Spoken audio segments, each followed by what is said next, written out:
Hi, I'm Nick Jensen, also known as Nick Brick, and I'm here with GamerLUG's Rainbow Six Siege Collaborative. This time it's the attacker phase.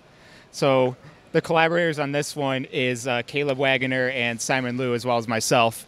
And we have built loadouts and some of the weapons from attackers in Rainbow Six Siege, namely Twitch, IQ, and Blackbeard. So we'll start with my own builds here. I got Twitch's loadout. So I chose to build Twitch's loadout because last year I built Ella's loadout, and she's a Polish operator. I got some Polish heritage. But also on my dad's side is French, so I decided to represent that side of my family. First off, we got her shock drone, which actually is remote controlled using my phone. So I'm going to go ahead and get the app going. It uses the S-Brick app as well as Power Functions motors to operate the wheels. They're independently powered by the Power Function motors. And all right, looks like it's ready. So I'm going to set this on the ground and we'll show it in action a little bit. Unfortunately, it doesn't include the taser out in front, which is Twitch's special ability, but it does drive just like it does in the game.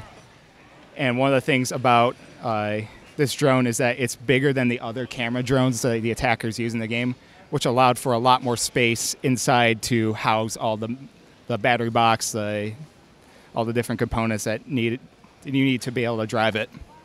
I love the giant wheels on front and the tiny ones on the back. That's how it is in the game. So you got the giant front wheels, and then in the back would actually be ball bearings instead of wheels, but it was easier to make it work with just standard wheels. So next down the line, we have Twitch's operator icon, this skull and crossbones that looks like a remote control with the D-pads in the eyes. It's kind of a cool, unique kind of design to it. I really liked her operator icon in particular. It might be my favorite in the game. Going down the line, next we have the FAMAS assault rifle, which is one of the primary weapons that Twitch can use. When I decided to design this build, I didn't want to do just like a standard black weapon skin, which is iconic and recognizable, but instead I want to do one of the weapon skins in the game. So we got the Liberté skin. Basically, it's painted like the French flag. Which is amazing. It looks incredible on a gun like that. Thank you. So we got a few functions on this one. Got the trigger is actually locked right now. The fire select is set to safe, so it's not going to pull all the way back. But if you flip the switch, it actually works now, and it actually works inside there. It will lock in place. It also includes a removable magazine with a bullet on top there. And there's a paddle right here to release the mag. You can see it latch in place when I put the mag back in. And it's got on top an ACOG sight, which you can see straight through. Simon had put that on his P90 for last year's Defender loadouts. So it's exactly the same design. I came up with the design, he was able to replicate it, and now I have one of my own. Another cool thing about this rifle is it's fairly sturdy. You can actually carry the whole thing by the top carry handle. And I can't really demonstrate it with all the sights on the rifle, but this strap, which is an official LEGO strap, by the way, can hold the whole weight of the rifle. I could put this over my shoulder. I'm not going to show it right now, but it's shown in the original video on my YouTube channel. And one more last detail, of course, as a Rainbow Six Siege primary weapon, you got to have your charms. So here's one of the duck charms that's in the game. I forget the name of it, but yeah, it's got that crazy face. How did you decide on the color blocking for each section?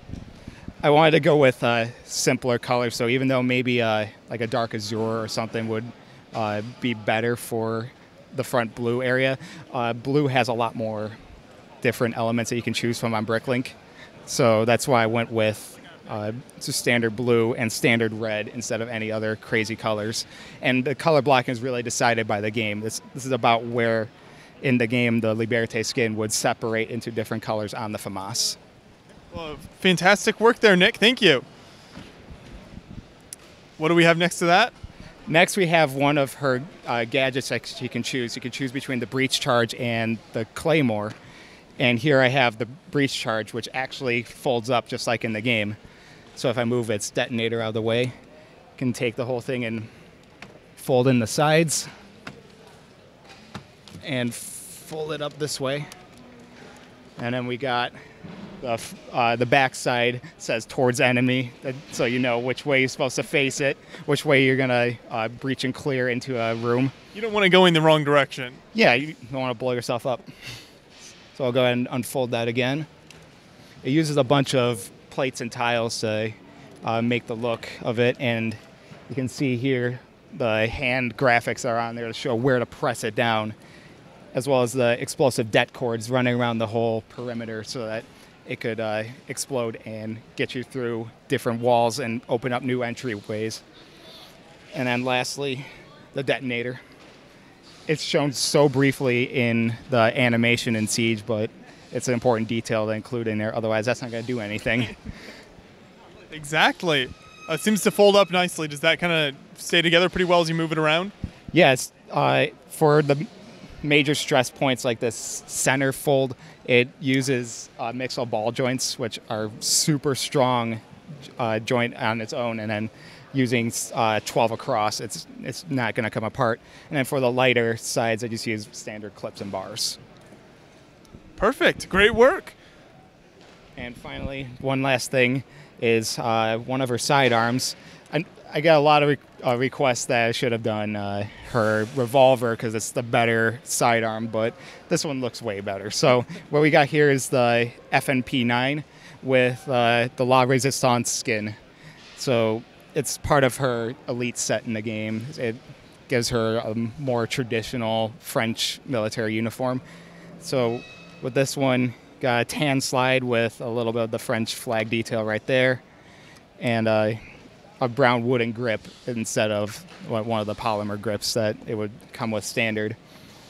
And one of the things about this conversion of the model is it has the Osprey suppressor on it, which is fairly sturdy. You can hold the whole thing from the suppressor, and it's not going to come apart. And it's got some working bits on it. Got the moving trigger, the moving hammer, and you can pull back on the slide as well. The mag comes out, but it's kind of, let's see if I get it. Nope, never mind. A little finicky. Yeah, that one's a little bit tight, but usually it would come out. Just the tiny green sights on top there. Yeah, we got some iron sights on there using some cut up green flex tubes, and you can aim down the sights, and it's pretty visible even in the dark. So yeah, that's the sidearm for Twitch's loadout, and that's everything that I have for Twitch's full loadout from Rainbow Six Siege. I love the color scheme with it and the different types of builds you did for it, so it looks fantastic. Thank you. Now we'll keep moving down to Caleb. Are your builds next? Yeah. So I built IQ operator this year. She has a electronics detector, which I'm wearing on my arm. The logo, which you see. The Chippy Charm next to it, which is based on her elite skin, which is the color scheme I picked for the weapon and the electronics detector, as well as the I believe it's the A12 pistol. I could be wrong. It's the AUG A2 that's also supposed to go with it, but I ran out of time. So we have the pistol, which I'll grab here. So this is a yellow and black color scheme, and she's wearing a green jumpsuit, which is a older German Adidas tracksuit, as I actually found out. That is actually based on a police uniform from the 80s. It's pretty neat, actually. So the pistol has a flash suppressor, a laser sight, I knew that was going to happen, a removable magazine, as well as a working trigger, a working slide lock, and a semi-movable safety, but that doesn't actually do anything. So you can also cock it, and then you get the hammer that goes back. And then, as it just broke, but that's the electronics detector, which is a wearable. It's on her arm. And in the game, you activate it, and then you can see the little cameras or anything else that the enemy can use to detect you, and then you can shoot them with the pistol. So I thought that this would have been a nice complete build to what I built last year, which had these cameras, and I think it's a nice full circle that I built the counter to what I did last year. Yeah, and the color scheme is fantastic here as well with the yellow and black. Yeah, the yellow and black is really interesting. I'm in the middle of working on the AUG, and there's a surprising lack of yellow wedge bricks. which makes shaping very difficult. I imagine it would. So this is kind of like a mosaic build almost there. So this is her operator icon. You have like a angry eyes kind of logo, which kind of, in my mind, signifies that she can detect electronics, because we got like the little kind of jaggedy look to them, like electricity, as you generally see drawn. So, yeah. Great work. Thank you. Thank you. We'll move on down to Simon next. Hi, I'm Simon. I didn't want to really do this collab, but they kind of convinced me otherwise. We play this game all the time, and I built the one gun I really liked last year, the P90, and this year I didn't know what to build.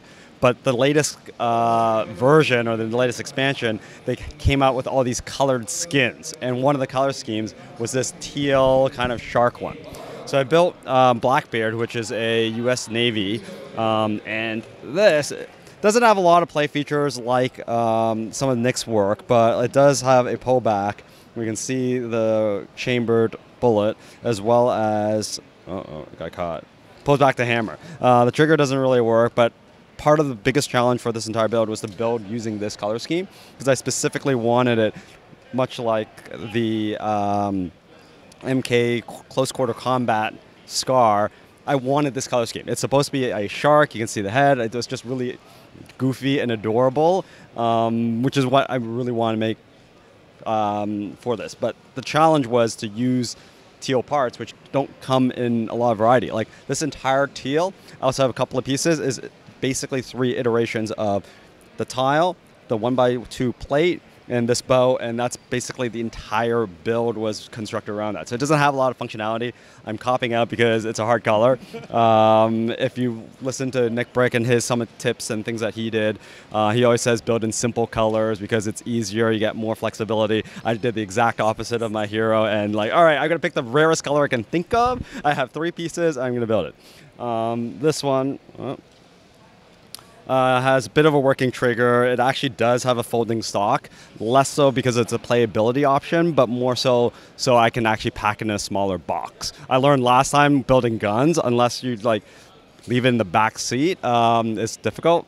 So I made a folding stock just so it folds smaller, so that it fits in a smaller box and such.